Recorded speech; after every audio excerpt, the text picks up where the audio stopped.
안녕하세요 여러분, 탐스인입니다. 이번 시간에는 바로 실학과 근대 한국요리에 대해서 살펴보도록 할게요. 주로 실학의 학자는 정약용을 중심으로 살펴봐야겠죠? 그래서 정약용이 주장하는 사상적인 키워드는 어떤 것들이 있는지 주의하면서 살펴보면 될 것 같습니다. 자, 실학이란 어떻게 해서 나온 학문인가 먼저 배경을 살펴보도록 하겠습니다. 실학의 시대적인 배경은 사회적으로 쇠퇴가 되고 사회 전반에 걸쳐서 개혁과 반성의 목소리가 나오게 됩니다. 특히 성리학에 대해서 너무 이론에만 치우쳐서 어려워지게 된 것도 맞고, 이런 성리학적인 이론이 그래서 현실과는 너무 어떤 관계가 있는가, 너무 동떨어진 건 아닌가, 이런 영향이 왔다라고 볼 수가 있겠죠. 그래서 공리공론에 대한 반성적인 목소리가 등장하게 되었고요. 또 중국의 청나라의 고증학이 우리나라에 유입되게 되면서 더 영향을 받게 됩니다. 그리고 서양의 학문이 등장하게 됐고요. 서양의 다양한 물건들까지 유입되게 되면서 우리나라에도 정치적으로 또는 사상적으로 여러 가지로 변화가 필요한 시점이 되었다라고 볼 수가 있겠습니다. 실학의 사상적인 특징은요, 바로 백성들의 삶을 구제하는 것과 국가의 부를 증대하는 것을 추구하는 그런 사회 개혁적인 목소리라고 볼 수 있습니다. 특히 또 하나 좀 주목해야 될 거는요, 기존의 성리학과는 구별되는 그런 인간관 또는 인간의 본성관, 이런 것들이 좀 다르게 제시가 되는 측면이 있어요. 실학은요, 크게 세 가지의 흐름으로 볼 수가 있는데요. 첫 번째가 경세치용. 결국 학문은 세상을 다스리는데 실제 이익을 증진하는 것이어야 한다라는 입장으로서 이 부분은 이제 농업 쪽의 혁신을 주장하는 흐름이라고 볼 수가 있고요. 두 번째는 이용후생입니다. 풍요로운 경제와 행복한 의식주 생활을 이루는 것을 의미하는 용어로서 이쪽에서는 상공업의 그런 부흥, 진흥을 위한 움직임이라고 볼 수가 있습니다. 세 번째는 실사구시로서, 이걸 거꾸로 하면요, 사실이죠. 사실에 근거해서 진리를 탐구하려는 그런 객관적인 태도와 그런 연구 자세를 일컬어서 실사구시라고 불렀습니다. 우리나라 실학의 대표 학자로는요, 바로 정약용을 꼽을 수가 있습니다. 정약용도 상당히 이처럼 똑똑했던 인물로 알려져 있습니다. 이미 4살에 천자문을 익힐 정도였다고 하는데요. 그다음에 정약용 하면 빠뜨릴 수 없는 왕이 있죠. 바로 정조입니다. 정조의 눈에 이제 들게 되면서 정조로부터 상당히 인정을 받았던 인물이 정약용이었어요. 그리고 정조의 예쁨을 받으면서 정조가 시키는 일들을 아주 잘 해냈던 게 정약용이라고 볼 수가 있겠죠. 그런데 정약용은요, 젊었을 적에 서양의 학문, 천주교에 관심을 가졌던 적이 있었는데요. 바로 서학에 심취했던 이 과거로 인해서 상당히 인생의 발목이 잡히게 되는 계기가 됩니다. 특히 정약용을 예뻐했던 정조가 승하를 하고 난 이후에 이제 문제가 터지는데요. 정약용을 아껴하던 정조가 급사를 하게 된 후에 어린 순조가 즉위를 하게 되면서 순조의 엄마였던 정순왕후의 정조 사람들의 수청 작업이 일어나게 됩니다. 대표적인 사건이 신유박해라는 사건이었죠. 천주교도를 믿었던 사람들을 이렇게 쳐내는 작업이었는데요. 결국 여기에 정약용이 관련이 되게 되면서 유배 생활을 길게 가게 되는 계기가 됩니다.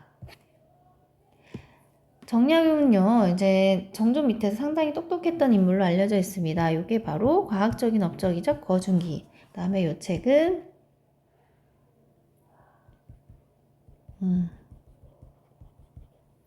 온민심서라고 볼 수가 있겠죠. 정약용의 대표적인 책으로 볼 수가 있겠네요. 자, 정약용에 대해서 본격적으로 들어가 보도록 하겠습니다. 정약용은요, 이기론할 때 그 이입니다. 이가 본성이라는 기존의 성리학자들이 가졌던 성증리설을 철저하게 비판합니다. 그리고 자신만의 새로운 심성론과 새로운 덕론을 제시하게 되는데요.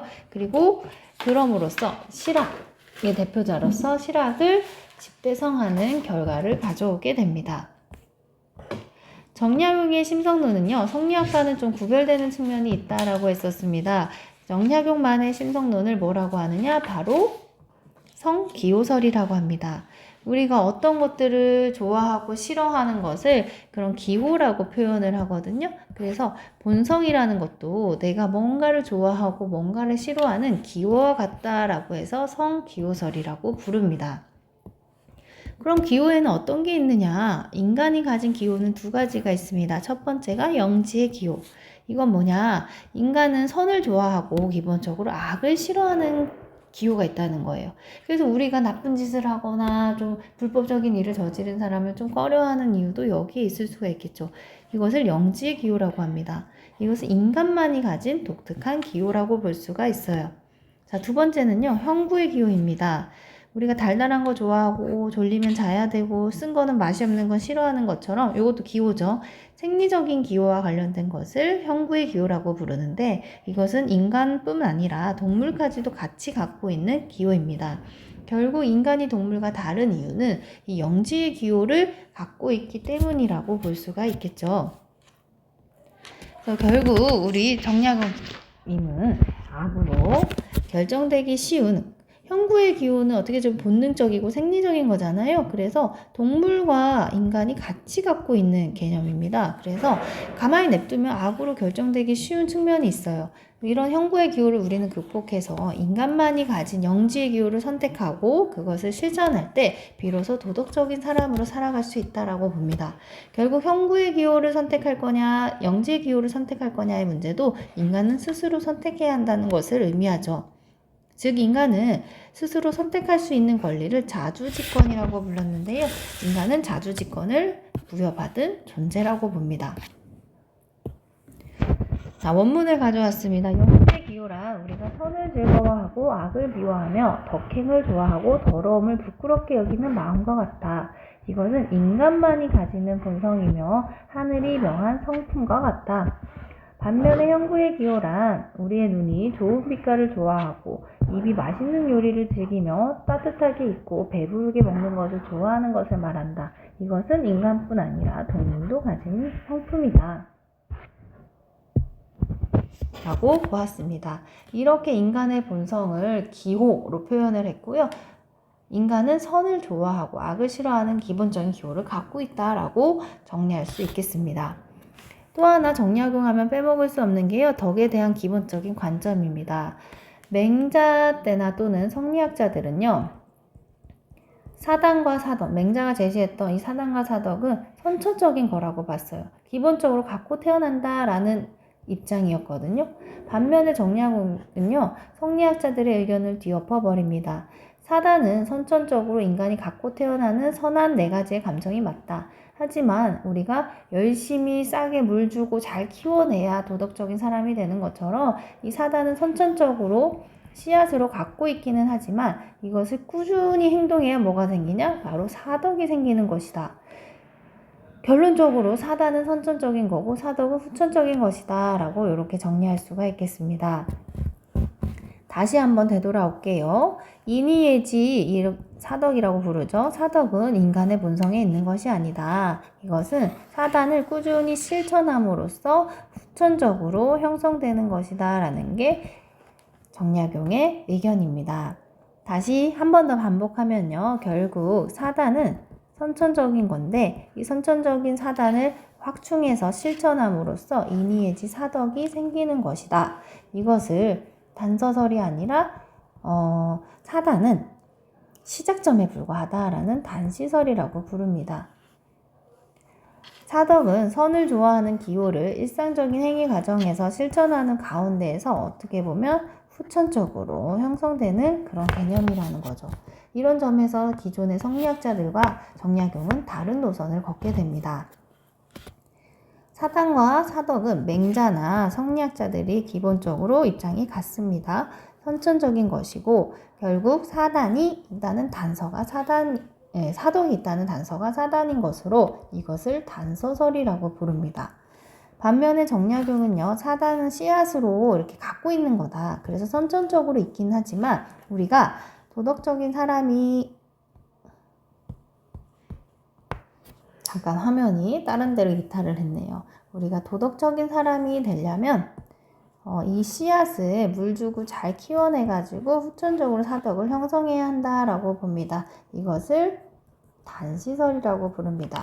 맹자는 단서설, 정약용은 단시설.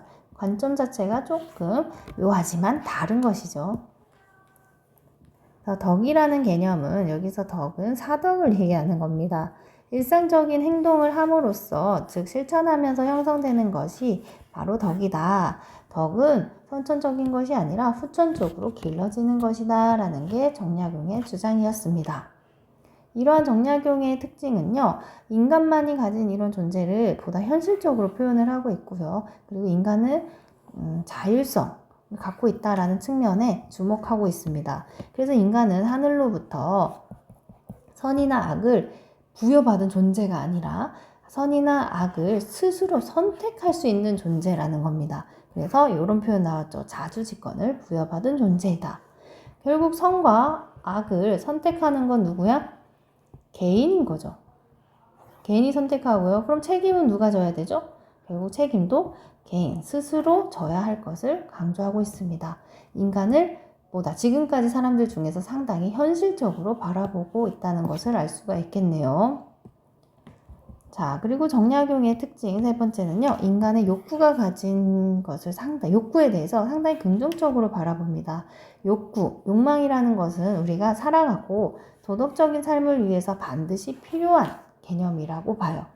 이게 중요한 게 뭐냐면요. 지금 여러분은 되게 당연하게 생각하는 말일 수도 있지만 당시의 성리학자들은요. 욕구나 욕망 이런 표현 썼었죠. 사욕.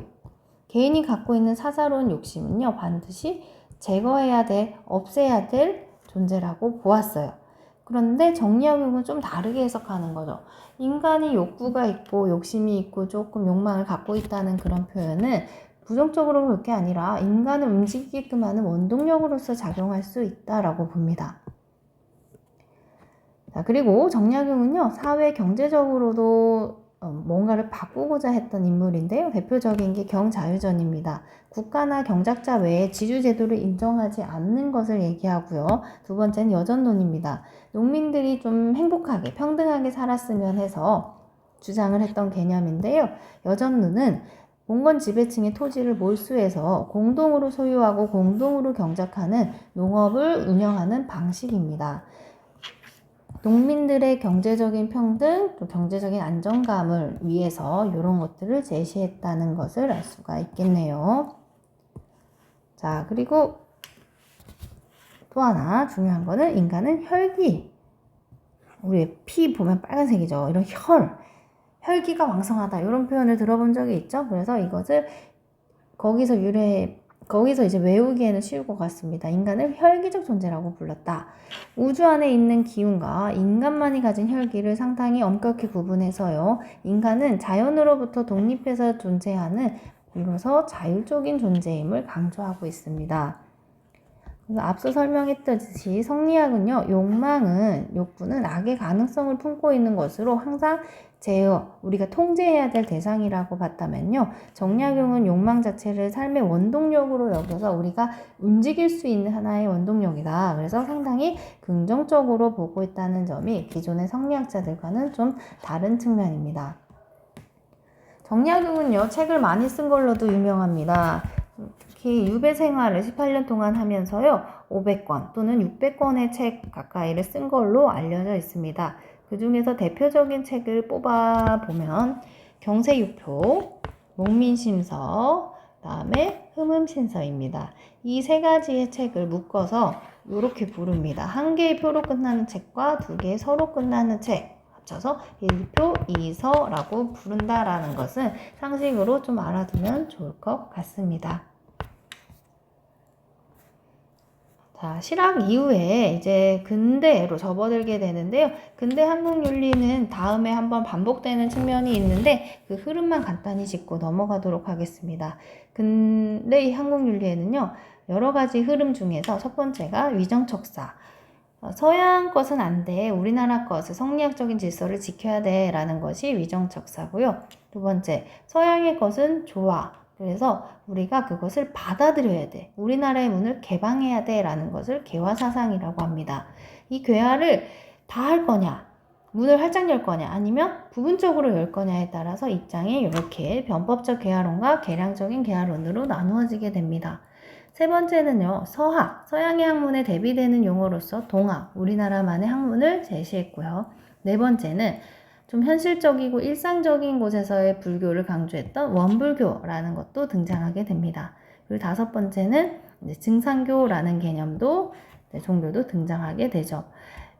요 내용에 대해서는요, 우리가 수업에서 배운 다음에 교과서 진도대로 그대로 진행하도록 하겠습니다. 그러면 실학은 바로 정약용을 중심으로 정약용이 성리학자들과 다른 이유는 뭘까를 초점을 삼아서 여러분은 공부할 것을 좀 팁을 삼았으면 좋겠습니다.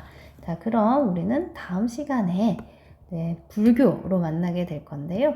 불교도 상당히 어떻게 보면 매력적인 그런 종교이기도 하죠. 자, 그러면 우리는 다음 시간에는 불교의 창시자인 석가모니 사상으로 만나도록 하겠습니다. 자, 그럼 우린 다음 시간에 만나요. 안녕.